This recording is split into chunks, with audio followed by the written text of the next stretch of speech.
बिस्मिल्लाहिर्रहमानिर्रहीम। अस्सलाम वालेकुम। मेरा नाम डॉक्टर बख्त है। आज हम डिस्कस करते हैं एक पेशेंट को। अभी हम ग्राउंड में थे, क्रिकेट ग्राउंड में। तो एक दोस्त गुलाब जामुन डिस्ट्रीब्यूट कर रहा था प्लेयर्स में गेम शुरू होने से पहले। गुलाब जामुन, रसगुल्ले हर एक को पसंद है, मगर डायबिटिक्स पेशेंट जो है उनको केयर करना चाहिए। तो उसी दौरान एक प्लेयर मुझसे मिले। उनकी age is looking to be around 48-50, early 50s है या लेट 40s में। उन्होंने मुझे बताया कि डॉक्टर साहब मुझे शुगर था और 1 साल मैंने टैबलेट्स ली हैं, इसके बाद मेरा शुगर ख़त्म हो गया। और उसने ये भी बताया कि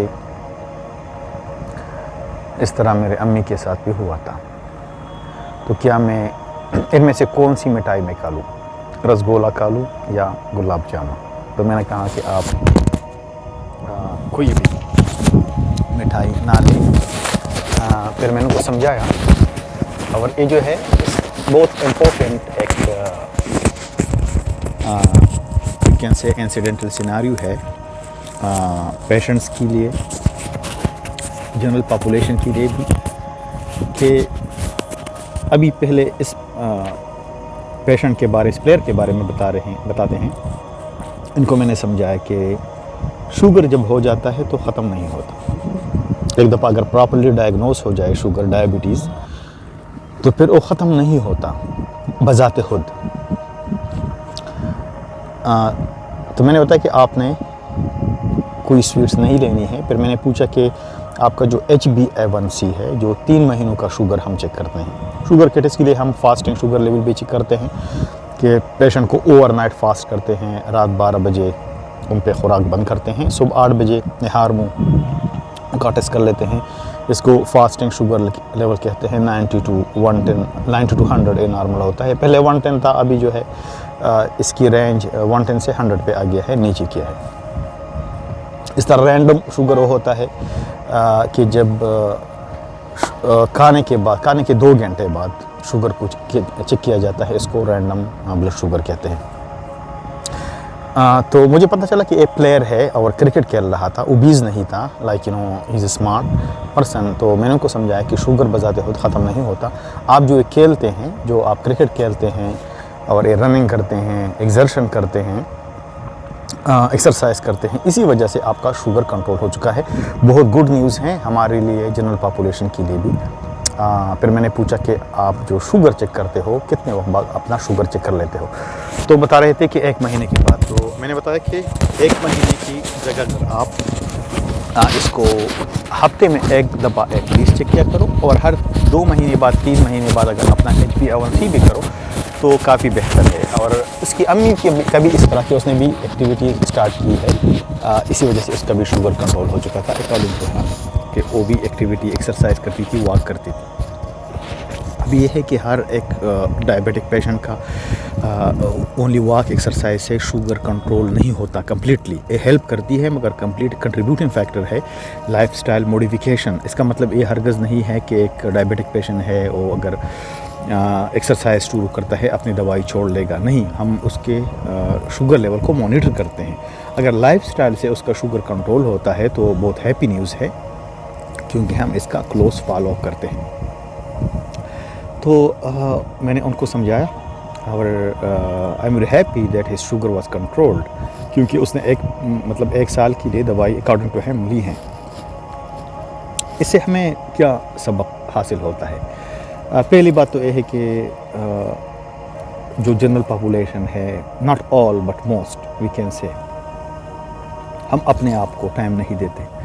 हम अपने एक्टिविटीज़ को, प्रोफेशन को, करियर को, मेकिंग वेल्थ, इन सारी चीज़ों को टाइम दे पाते हैं, मगर हम अपने आप को सोली एक्सक्लूसिवली आधा घंटा भी नहीं दे पाते। इसी वजह से हमारी सेहत ख़राब हो जाती है, हमारी सेहत बिगड़ जाती है। और आपको मालूम होगा कि अभी जो रिटायरमेंट एज है वेस्टर्न कंट्रीज़ में, ये 60 नहीं है, अभी इसको बहुत बढ़ा दिया गया है क्योंकि अगर कोई अपने जिस्म का ख्याल रखता है, रेगुलर एक्सरसाइज करता है, फिज़िकल एक्टिविटी करता है एक्सक्यूज़ मी, तो काफ़ी वक्त तक यंग रहते हैं।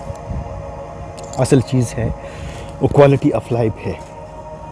स्पैन ऑफ लाइफ भी इम्पोर्टेंट है, मगर सबसे इम्पोर्टेंट चीज़ जो है वो क्वालिटी ऑफ लाइफ है कि इंसान की लाइफ क्वालिटी बेहतर हो। आजकल हम देखते हैं हर तरफ फैसिलिटीज़ हैं, फ़िज़िकल एक्टिविटीज़ कम हो चुके हैं। कंप्यूटर से जॉब्स होते हैं, गाड़ियाँ हैं, मार्केट भी लोग जाते हैं, शॉप भी जाते हैं तो गाड़ी में जाते हैं। तो कोई वॉक करता है, वो फ़िज़िकल एक्टिविटी हमारे नहीं रहती। तो हमें अपने आप को टाइम देना ज़रूरी है कि एटलीस्ट हम रोज़ाना एटलीस्ट 1 घंटा एक्सरसाइज करें। फिर लोग समझते हैं, पूछते हैं कि कौन सा एक्सरसाइज हम करें, हम जिम ज्वाइन कर लें या हम मतलब है रनिंग करें। दोनों ज़रूरी है, दोनों के अपने फ़ायदे हैं। अभी जो है एक एरोबिक एक्सरसाइज है, मतलब है कि आप खेलते हो प्लेग्राउंड में,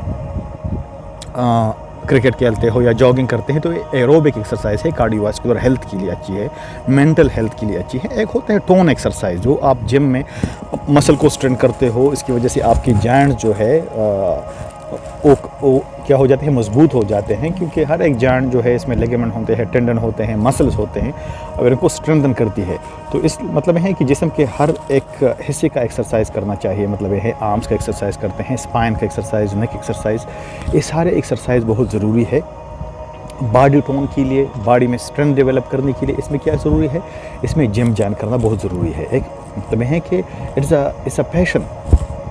अभी हम देते हैं एक सोशल मीडिया एडिक्शन। एक दफ़ा अगर हम थोड़ी सी स्टडी कर लेते हैं, मतलब 10 मिनट एक्सरसाइज करते हैं तो हम थक जाते हैं, सोशल मीडिया में घुस जाते हैं, यूट्यूब पे, फेसबुक के घंटों घंटों हम हमारा जो डोपामिन सर्च होता है ब्रेन में, और एक एडिक्शन बन गई है। तो इसको मतलब ये है कि इसी वजह से लाइफ सेडेंटरी बन चुका है, एंग्जाइटीज़ बढ़ चुके हैं, डिप्रेशन बढ़ चुका है, physical elements, diabetes, hypertension, heart disease, सारी चीज़ें जो है ये सारी बीमारी इसी वजह से बढ़ चुके हैं। तो अपने आप के लिए टाइम स्केड्यूल करना होगा।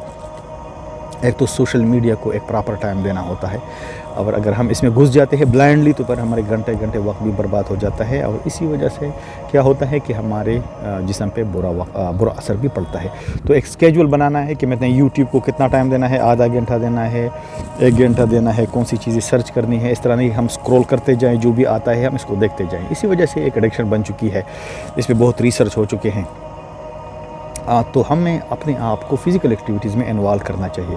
तो इस तरह तमाम बीमारियां जो है, हर एक बीमारी मतलब है कि अगर आप मतलब है डिप्रेशन ले लें, heart disease, hypertension, diabetes, joint problem, अगर हम फ़िज़िकल एक्टिविटी स्टार्ट करेंगे तो सारी बीमारियाँ खुद बहुत ख़त्म हो जाएंगी। इसके साथ मतलब है लाइफस्टाइल में फूड कंट्रोल जो है बहुत ज़रूरी है।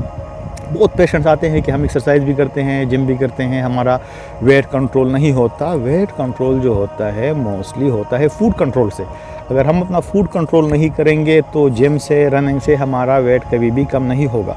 तो हम सब कॉन्शियस डाइट खाते हैं, हमें अपने डाइटरी हैबिट को कॉन्शियस बनाना होगा कि हम फूड को भी एज ए मेडिसिन इस्तेमाल करें। इसका मतलब ये हो गया कि हम कोई किसी चीज़ को भी खाते हैं तो हम इस मतलब पहले सोचें कि जिस चीज़ को मैं खा रहा हूँ इसमें क्या है, आया ये सिर्फ इसे मैं मज़ा लेता हूँ, टेस्ट के लिए खाता हूँ, या मेरे जिस्म के लिए फ़ायदेमंद है या नुकसानदेह है, इस पर हम सोचते नहीं हैं।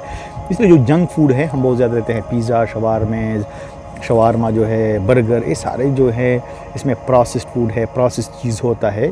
मतलब है you can enjoy like once a week, you can outing में आप कर सकते हैं, मगर ये नहीं कि इसका हम एडिक्शन बना लें। इस तरह हम मतलब है कोल्ड ड्रिंक्स जो है you can take once a week, no problem, but like अगर हम रेगुलर इसका आदी बन जाते हैं तो इट्स डेंजरस। फिर एक और बात याद आ गई, बहुत पेशेंट होते हैं डायबिटिक, वो कहते हैं कि ये जो है मैं रेगुलर कोल्ड ड्रिंक तो नहीं पीता, मगर ये दूसरा जो डाइट वाला, कोई भी डाइट वाला कोल्ड ड्रिंक नहीं होता। हर एक जो होता है cold drink, it is very dangerous, it's very lethal for the patient जो डायबिटिक पेशेंट होते हैं। तो मतलब यह है कि इन चीज़ों से हम परहेज़ करें, अपने आप को टाइम दे, ठीक है, अपने फैमिली को टाइम दे, अपने फ्रेंड्स को टाइम दे, अपने एक्टिविटी के साथ। इससे हमारा जो है हमारी एफिशिएंसी बढ़ेगी। अपने नींद का ख्याल रखें, 8 घंटे मिनिमम स्लीप जो है इट्स मस्ट हमारे हेल्थ के लिए, मेंटल हेल्थ के लिए और हमारे फिज़िकल हेल्थ के लिए बहुत ज़्यादा ज़रूरी है। इस तरह मेडिटेशन पे मैं बहुत ज़ोर देता हूँ, डीप ब्रीदिंग एक्सरसाइजेस पे मैं बहुत ज़ोर देता हूँ, इस तरह आप जाएं, मतलब रिवर साइड पे चले जाएं, बीच साइड अगर अवेलेबल है चले जाएं, अच्छे दोस्तों के साथ बैठ जाएं। और एक और चीज़ है, टॉक्सिक लोगों से अपने आप को दूर रखें। मतलब यह है कि हमने सुना है पॉजिटिव वाइब्स और नेगेटिव वाइब्स, ये क्या चीज़ें होती हैं। हमारे जिस्म में एक स्टैटिक करंट होता है और इससे जिस तरह इलेक्ट्रोमैग्नेटिक फील्ड होता है वो खारिज होता है। तो जो नेगेटिव लोग होते हैं उनसे नेगेटिव फील्ड खारिज होगा और इसी वजह इससे और जो सराउंडिंग में लोग हैं उन पे असर पड़ता है। और जो अच्छे लोग होते हैं, पॉजिटिव लोग होते हैं, अगर वो चुप भी बैठे होते हैं, आप उनके साथ बैठ जाएं, आपको सुकून मिलेगा। तो surround yourself by positive people, give time to yourself, regular exercise, healthy conscious diet, gym, swimming, riding, जो भी आपको फैसिलिटीज़ अवेलेबल है इसको खूब इंजॉय करें, ठीक है। और मतलब यह है कि अपने प्रोफेशन करियर के साथ अपने सेहत को जी, जान है तो जहान है, अगर हेल्थ है तो हेल्थ इज़ वेल्थ। तो सारी चीज़ें जो है मतलब अच्छी तरीके से, मुज़य्यन तरीके से हमें मिलेंगी and we can enjoy life. तो आज मैंने डिस्कस किया, ये डिस्कशन हमने इसलिए स्टार्ट की कि प्लेग्राउंड में, क्रिकेट ग्राउंड में इस मतलब ये है कि इस प्लेयर से मैं मिला एंड ही इज़ नॉट, तो उसका भी फ़ायदा हो गया। ये है कि आई काउंसल हिम कि शुगर आपको है मगर आपने कंट्रोल किया है, तो अपने आप को मतलब ये है कि इस एक्टिविटी को आप रेगुलरली जारी रखें, इसके साथ अपनी शुगर लेवल को भी कंट्रोल करें। तो इसे हमें, और एक और patient like I met that patient about 2 years ago in the emergency department ना, वो किसी और मसले के लिए आया था, मगर जो फैमिली हिस्ट्री हम पूछते हैं तो मैंने पूछा कि आपको और बीमारी तो नहीं है। उसने मुझे बताया कि मुझे डायबिटीज़ है, हमारी सारी फैमिली को डायबिटीज़ है मगर मुझे डायबिटीज़ नहीं है। मतलब यह है कि डायबिटीज़ की मुख्तलिफ अक़साम है, मतलब है टाइप 1 डायबिटीज़ जो बच्चों में पैदाइश के साथ डेवलप होता है, मोस्टली बचपन में डेवलप होता है। एक टाइप 2 डायबिटीज़ है, मतलब you can say about 40 about 40 age में, 50 एज में डेवलप होता है। मगर एक होता है मूडी मैच्योरिटी आंसर डायबिटीज़ जो है वो डेवलप होता है, मतलब यह है कि एडोलेसेंस में, मतलब यह है कि 19 साल 20 साल में डेवलप हो जाता है। तो उसको हिस्ट्री थी early diabetes, it was the type 2 diabetes, मगर डायबिटीज़ की स्ट्रॉन्ग हिस्ट्री थी। और उसने बताया मुझे कि उसको डायबिटीज़ नहीं है सारी। फिर मैंने उनसे पूछा कि आपकी फिजिकल एक्टिविटी, मैंने डायरेक्ट क्वेश्चन पूछा, let me know about your physical activities. उसने मुझे बताया एंड ही स्माइल्ड दैट मैं रेगुलरली 2 घंटे जॉगिंग करता हूँ, इसके साथ मैं जिम करता हूँ। तो मैंने कहा कि आपको जो डायबिटीज़ नहीं है, you have like strong genetic history, मगर आप रेगुलर फिजिकल एक्टिविटी करते हो। तो इस तरह सारी बीमारियाँ जो हैं इसको हम कंट्रोल कर सकते हैं रेगुलर एक्सरसाइज से। तो अपने आप को टाइम दिया करें, हमें चाहिए कि अपने आप को टाइम दिया करें, अपने आप को स्पेस भी दिया करें, फ्रेंड्स का टाइम, फैमिली का टाइम, और अपने आप को एक सेपरेट टाइम भी दिया करें जिसमें आप सोचें, मेडिटेट करें और एक पीसफुल एनवायरनमेंट में आप बैठे। तो आज का डिस्कशन हो गया, उम्मीद है कि it will be beneficial for the community, for all of us. Thank you so much for watching and listening. Bye bye.